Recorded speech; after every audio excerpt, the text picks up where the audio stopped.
Divya mall में shopping कर रही थी कि तभी पीछे से किसी ने आकर उसकी पलकों को अपनी हथेलियों से ढककर चहकते हुए पूछा, पहचानो कौन? दिव्या दो पलकों सकपका गई कि अचानक से ये कौन आ गया। फिर अपनी याददाश्त पर थोड़ा सा जोर डालने के बाद उसे ये आवाज़ कुछ जानी पहचानी सी लगने लगी। उसने कहा, कौन हो तुम? तुम्हारी आवाज़ तो जानी पहचानी सी लग रही है। पीछे से आवाज़ आई, पहचानो, थोड़ा और दिमाग पर जोर डालो। तभी मानो दिव्या के दिमाग में बिजली सी कौन गई। वो बोल उठी, नैना तुम? ये तुम ही हो ना? नैना ने उसकी पलकों पर से हाथ उठाकर उसके सामने आते हुए कहा, हाँ मेरी जान, मैं ही हूँ। और बताओ, इतने सालों से तुम कहाँ गायब हो गई थी? अचानक से तुम मुझे यहाँ दिख गई तो मैं बहुत खुश हो गई। दिव्या उसके गले से लगते हुए बोली, हाँ यार, कॉलेज के बाद से तो मिलने का समय ही नहीं मिला। तुम गांव गई हुई थी। उसी समय मेरे पापा का ट्रांसफ़र हो गया था तो हम दूसरे शहर में चले आए। उस समय फ़ोन वगैरह भी नहीं हुआ करती थी। लेकिन आज तुम्हें इतने सालों के बाद देखकर सच में मन बड़ा खुश हो गया। नैना पूछने लगी, और बताओ, कैसी चल रही है लाइफ? पति कैसे हैं तुम्हारे? पति का नाम सुनते ही दिव्या का चेहरा थोड़ा उतर गया और वो कहने लगी, क्या बताऊं यार, सब ठीक ही है। दो प्यारे प्यारे बच्चे हैं, उन्हीं के साथ दिन भर लगी रहती हूँ। नैना बोली, मेरी तो एक छोटी बेटी है। पति मल्टीनेशनल कंपनी में काम करते हैं। बस मेरी भी जिंदगी कट ही रही है। लेकिन पति का नाम सुनते ही तुम्हारे चेहरे का रंग क्यों उतर गया?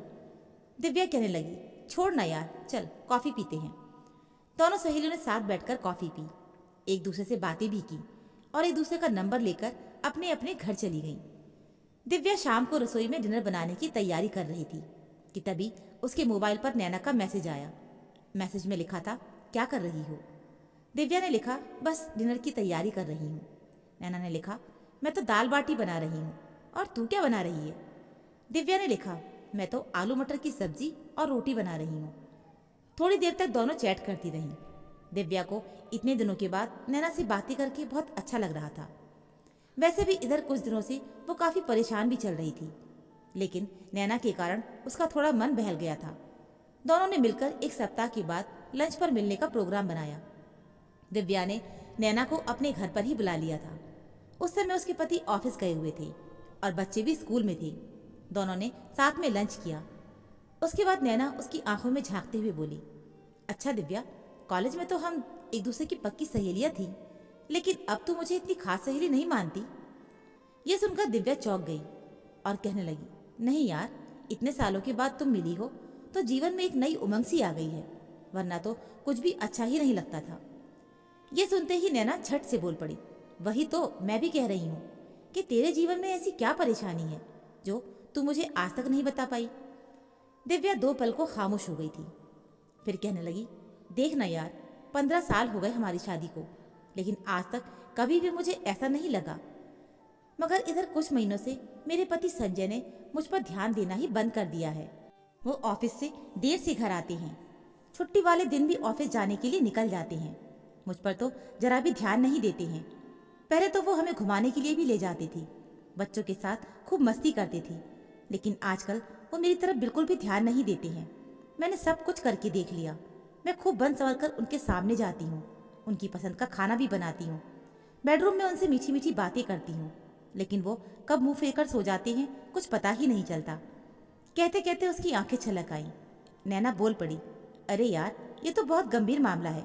पता है, इनके बॉस भी ऐसी ही हरकतें करते रहते थे। फिर उनकी पत्नी ने प्राइवेट डिटेक्टिव लगाया तो जाकर पता चला कि उनका तो किसी के साथ अफेयर चल रहा था। यह सुनकर दिव्या स्तब्ध रह गई और कहने लगी, नहीं यार, मेरे पति ऐसे नहीं हैं। उनके सामने कितनी भी खूबसूरत लड़की आ जाए, वो कभी भी उसकी बातों में नहीं आएंगे। नैना बोल पड़ी, अरे यार, ये मर्द ऐसे ही होते हैं, खूबसूरत लड़की देखते ही फिसल जाते हैं। दिव्या के मन में शक का बीज पनपने लगा था। एक सप्ताह तक वो बहुत बेचैन रही। जब उसे कुछ समझ नहीं आया तो उसने अपने पति की परीक्षा लेने का मन बना लिया। उसने नैना से कहा कि सुन, तू मेरी मदद कर सकती है। एक काम कर, तू मेरे पति से जान पहचान बढ़ा, उनसे मिल। मैं देखना चाहती हूँ कि वो पराई औरतों के साथ किस हद तक जा सकती हैं। ये सुनकर नैना कहने लगी, तेरा दिमाग खराब हो गया है क्या? अरे हो सकता है कि वो मेरे साथ नहीं किसी और के साथ ये सब करे। दिव्या कहने लगी, फिर भी यार, कुछ तो पता चलेगा ना, तो प्लीज़ मेरी मदद कर देना। जब वो बार बार जिद करने लगी तो नैना भी इस बात के लिए तैयार हो गई। उसने सोशल मीडिया पर एक नया अकाउंट बनाकर उसके पति के साथ बातचीत करनी शुरू कर दी। बातों ही बातों में एक दिन उसने संजय को मिलने के लिए भी बुला लिया। संजय भी मीटिंग के सिलसिले में एक रेस्टोरेंट में जाने वाला था, तो उसने नैना को वहीं पर बुला लिया था। दिव्या भी छिपकर उन दोनों पर नजर रखने के लिए वहां पहुंच चुकी थी। नैना भी थोड़ी घबराई हुई थी। जब वो संजय से मिलने के लिए पहुंची तो संजय ने बहुत ही गर्मजोशी से उसका स्वागत किया। दिव्या को बड़ा बुरा लग रहा था कि संजय ऐसे कैसे किसी पराई औरत को मिलने के लिए बुला सकता है। फिर उसने सोचा कि आजकल जमाना थोड़ा आगे चल रहा है, लड़के और लड़कियों में दोस्ती हो जाया करती है। हो सकता है कि मैं जितना सोच रही हूँ उतना आगे तक संजय ना बढ़े। लेकिन फिर भी उसके मन को थोड़ी ठेस पहुंची थी कि संजय ने किसी लड़की की दोस्ती स्वीकार करी है और उसके साथ वो बातें भी करता है। खैर, आज संजय की असली परीक्षा थी। संजय ने उससे थोड़ी देर तक बातचीत की। फिर जब वहां से जाने का समय आया और नैना वहां से जाने लगी तो संजय ने अचानक से उसकी हथेली को पकड़कर उसे रोक लिया। ये देखकर नैना और दिव्या की सांस ऊपर नीचे होने लगी। दिव्या का चेहरा क्रोध से तमतमा उठा और वो सोचने लगी कि संजय मुझसे मुंह मोड़कर पराई औरतों में दिलचस्पी लेने लगा है। उसे तो उम्मीद थी कि संजय ऐसे कभी किसी औरत के साथ बात तक नहीं करेगा, लेकिन आज संजय ने उसकी उम्मीदों पर पानी फेर दिया था। उसकी आंखों में आंसू आने लगे थे। इधर नैना सकपका गई थी, लेकिन फिर भी वो सामान्य होकर उसके करीब आई तो संजय ने धीरे से कहा, सुनो नैना, मुझे तुमसे कुछ कहना है। नैना के दिल की धड़कनें तेज हो गई थी। उसके हाथ पैर कांपने लगे थे। उसे लग रहा था कि संजय कहीं कुछ ऐसा न बोल दे जिससे उसकी सहेली का घर बर्बाद हो जाए, कहीं संजय अपनी परीक्षा में फेल ना हो जाए। लेकिन संजय ने अगले पल ऐसी बात कह दी कि नैना की आंखों से आंसू बहने लगे। संजय कहने लगा, सुनो नैना, मेरी एक छोटी बहन थी जिसका नाम निधि था। हमने बहुत धूमधाम से उसकी शादी की थी। शादी के बाद वो अपने ससुराल में बहुत खुश थी। उसके पति भी उससे बहुत ज़्यादा प्यार करते थे।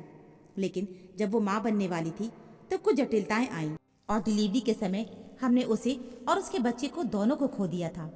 तब से ही मुझे उसकी बड़ी याद आती है। जिस दिन तुमने मुझे पहली बार मैसेज भेजा उस दिन मुझे तुम्हारे चेहरे में अपनी बहन की छवि दिखाई दी थी, इसलिए मैंने तुमसे बातचीत करनी शुरू की। मिलना तो मैं भी तुमसे चाहता था और बताना चाहता था कि तुम बिल्कुल मुझे मेरी बहन की जैसी लगती हो। तुम्हारा बात व्यवहार भी बिल्कुल वैसा ही है। तो क्या तुम इस बार रक्षाबंधन पर मुझे राखी बांधने आओगी? तुम बस हाँ कर दो, फिर मैं तुम्हें अपनी पत्नी से मिलवाऊंगा। वो भी बहुत अच्छी है, तुमसे मिलकर बहुत खुश हो जाएगी। ये सुनकर नैना स्तब्ध रह गई। वो तो एक पल में ही पता नहीं क्या क्या सोच रही थी। इधर पीछे बैठी दिव्या भी सब कुछ सुन चुकी थी। उसे भी अपने स्वर्गवासी ननद की याद आ गई। वो भी तो उसके साथ बिल्कुल सहेलियों की तरह रहती थी। संजय अपनी बहन से बहुत प्यार करता था और सचमुच नैना का चेहरा थोड़ा थोड़ा निधि से मिलता जुलता था। आज पति की बातें सुनकर वो शर्मिंदा हो गई थी कि मैंने संजय को एक पल में ही कितना गलत समझ लिया। उसने एक लड़की का हाथ पकड़ा और मेरा विश्वास डगमगा गया। लेकिन मेरा अंतर्मन तो पहले ही कहता था कि संजय मेरे साथ कभी भी बेवफाई नहीं करेगा। लेकिन फिर भी उसे ये समझ नहीं आ रहा था कि आजकल संजय के रूखे व्यवहार का कारण क्या है। खैर, उस दिन तो उसके मन को बड़ा सुकून मिला था। नैना भी बहुत खुश थी। उसे संजय के रूप में एक भाई जो मिल गया था। जब शाम को संजय घर आया तो आज अपनी पत्नी के लिए एक खूबसूरत सी साड़ी लेकर आया था। उसने अपनी पत्नी को गिफ्ट देते हुए कहा, ये लो, मैं तुम्हारे लिए गिफ्ट लाया हूँ।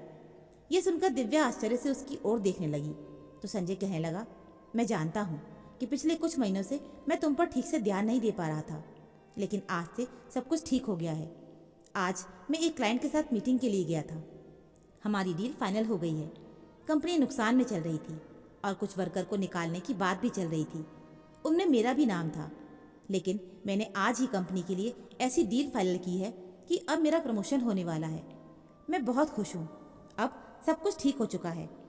दिव्या बोल पड़ी, अरे तुम इतना परेशान चल रहे थे, तुमने मुझे कुछ क्यों नहीं बताया?